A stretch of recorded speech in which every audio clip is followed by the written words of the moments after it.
Hi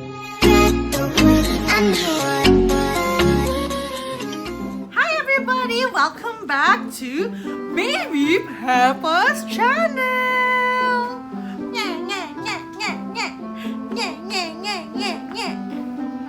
So guys, grabe ni na opportunity karon kina si Baby Peppa. So it's already 5:32 a.m.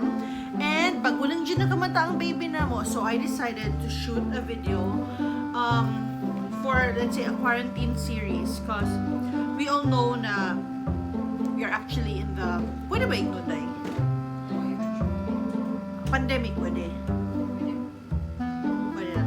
So we are actually experiencing a pandemic right now, as in like the whole world is experiencing a pandemic.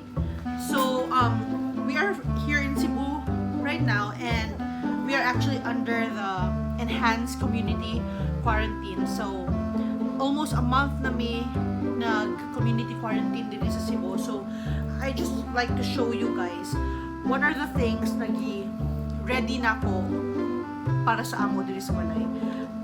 Syempre, number one, food, mga water, mga basic necessities. Pero, ang ako i-show sa inyo isang mga emergency kit. It's like an emergency kit for adults and also for babies, no? Because I think these are the important things na kailangan nato i-secure sa itong mga balay. Kay karong mga panahon na medyo hadlok jud, masakit unya mo to hospital. Because I think kung mo to hospital murag mas matakdan mo siguro pa dito.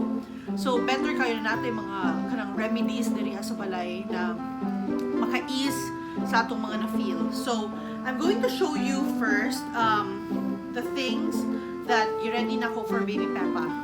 Of course. This is my baby. Okay? So, si Baby Peppa is lagi na siya always, ever since baby pa siya, lagi na siya iyang own emergency kit. So, I'm going to show you what are inside Baby Peppa's emergency kit.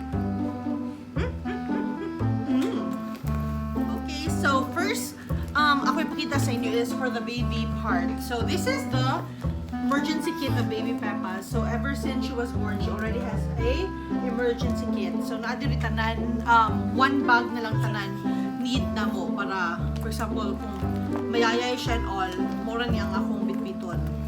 So first, ang naa sa iyang emergency kit would be thermometer. So we have two types of thermometers. So the first one would be the Braun ear thermometer, and the second would be the, let's say, the armpit and the normal thermometer. So kani siya ato rin ibutang sa ears ni Nyenye para makubulit na if hot si Nyenye or dili na yana siya. And then the next one would be the ear refill of the Braun thermometer. So mo ni siya, disposable man to siya. So once gamit na to siya, so alis dan gina to siya. And then, mo ni siya ang ipuli na to. So, second would be her medicine. So, these are all prescribed by her pediatrician. So, we also have a baby Tylenol and we also have a paracetamol tempra. Including na ang iyang syringe. So, ato ra ni siyang pull, so makakuha na siya niya. Tumarang ka Baby Peppa. No. Nye, gal, no. And then we also have a salinase, just in case na siya cold. So, spray siyang nose and then, wait lang yan ang hold yan. And then, gamiton dayo na to suction. So, we also have a suction. And then, we also have a Mustela Soothing Chest Rub. So, muna siyang ginagamit na ko atong newborn pa siya. And then, after mga, let's say, 6 months na siya, is ginagamit din na ko is the Vicks Baby Rub. So, muna siya ang ibutang na ko sa iyang body para ma-soothe siya. Okay? Suma na niya. And then, we also have a Cool Fever sa iyang emergency kit na bag. And then we also have a mosquito repellent patch. Kasi even na ata sa pandemic karon, dinigid yapon na to disregard na agud yapon na exist ang dengue, which is very prone for the babies and which is very dangerous. So we also have other illnesses, no? Yeah. Ano man na apil ko siya. Nag-grade ko siya apil. Okay, finish. And then we also have inside her emergency bag is the After Bites natural soothing gel. So once mapakan siya mo ni among ipahid sa iyang skin. So we also have this one. So for example, ang iyang mga medicine, kung dili gini tumaron, pwede rin mo ipadili sa iya. We also have let's say this cotton alcohol wipes just in case. And then we also have a Viva Light electrolyte drink mix. So for example, kung na-dehydrated na atong baby, diarrhea, pwede na to siya isagol sa iyang water. Siya naman na And then we also have, for just in case of emergencies, we have this mga cute kaayo na animal stuff na mga, what do you call this, cold patch, hot and warm patch. So naani siya, what do you call this, naani siya rug gel type na pwede na ito ibutang sa freezer and then i-insert na yun na ito ni siya insert na ito siya diri so muna siya ang gamit para pang hot and cold compress ni baby Peppa. So na siya ituha ka mga hot and cold compress. And then apod tay na ako'y gi-prepare na Pedialyte Mild 30 just in case pod na ma-dehydrate si baby Peppa or if ever magka-diarrhea siya or anything else but yeah. So another cool fever, and most importantly is I also have a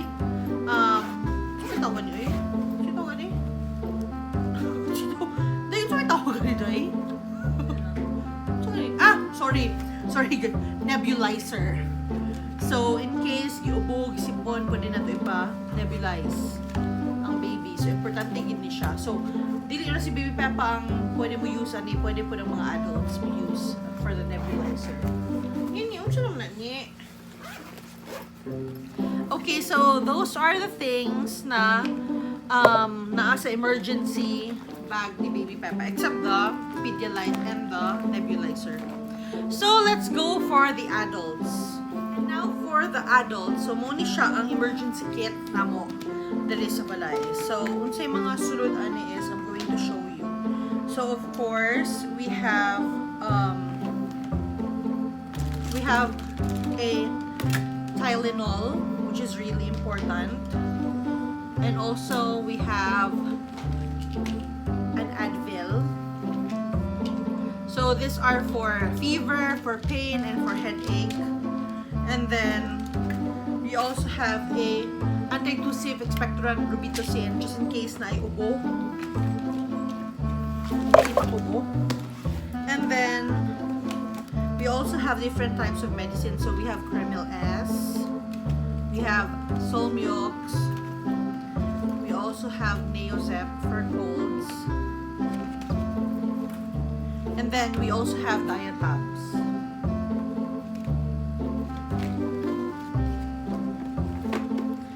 We also have Biogesic.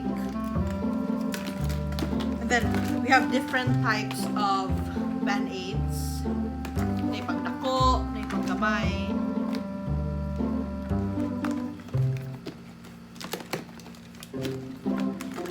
Then, naasad mi Omega. We also have Paudi Orco na spray. And then, you also have Salonpas liniment. Just in case mga kalawas-kalawasan kay sakit. And then, we also have Strepsils for dry cough. And then, we also have another Strepsils for sore throat.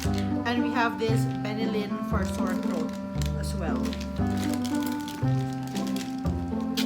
Then, we also have Bactidol just in case.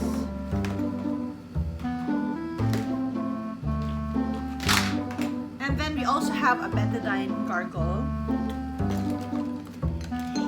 And Anti-Vicks Formula 44.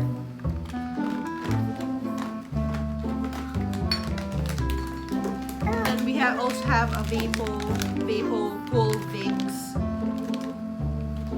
We have different types of Salon Pass just in case sakit ang mga lawas. Because dili sa balay perminti may kapahilot. And then we also have vitamins. So, different types of vitamins actually. So, we have this Fern C for vitamin C, and we also have this Scott Emulsion Orange flavor for COD liver oil. So, this has vitamins A and D for calcium. And then we also have a betadine dry powder spray. So, different din siya sa other betadines. Kasi kani siya spray lang din siya just for kaning mas hygienic din siya for me kaysa atong utang pa na ko sa cotton. We have also Berocca. This is really important for karon na pandemic because this is high in vitamin C. So, we just drink this once a day. We also have masks. So, kanina mga mask, sobra pa ni siya katong newborn si Baby Peppa. And then, we have effervescent oil. And then, another vitamin, which is Centrum. So, we also have different types of alcohol. So, we have the isopropyl alcohol biogenic 70% solution. So, which is mo gini siya ang makatanggal sa mga, mga need itanggal. And then we also have this Green Cross Gentle Protect. This is for Baby Peppa. Kay karong mga panahon na grabe na kayo siya kakiat, sige na siya walk sa floor. So amo i-wash yung hands. Sometimes butangan ako ani and then i-wash sa napkin hands. So that's about it. Ay, we also just in case for diarrhea lang and for electrolytes. So we also have a stash of Gatorades ang ref. Kay si Munmun permintira, sakit ang tiyan. Sige kalibangaon. Sakit tanan, sige suka. So, kailangan na ami Gatorade perminti gyud sa ref. So, that's about it. So, I hope you learned something from this haul. Diba nag-medicine? Daot naman mo. From this medicine haul. And then, I'll see you soon, guys. Kung nadapod ko sa mood mag-shoot. Okay, karon naman good na mga times. Murag, wala ako sa mood ba na mag-put content or anything. Ang ginabuhat yun actually sa balay is kaon, tulog. More cute. So, karon ng mga panahon na ni gain weight gid ko grabe. And then si Baby Peppa, kabalo ba mo na graveyard shift na siya. So pwede gid ni siya para graveyard na work ko, no? So, that's about it. So, I hope you like it and you learned something. So, goodbye everyone. Say goodbye. Thank you for watching our video, and please don't forget to like and subscribe to Baby Peppa's channel. The mommy. So, napapuday ko wala mga napakita. So, we also have a first aid kit. So, of course, kung may samad na, diritanan, sulod. And also, we have a Hydrate for dehydration once na yung malaria. And we also have the salbutamol Ventolin for our nebulizer. So, actually, na ako yung asthma, so need importante gini siya sa ako. So, that's it.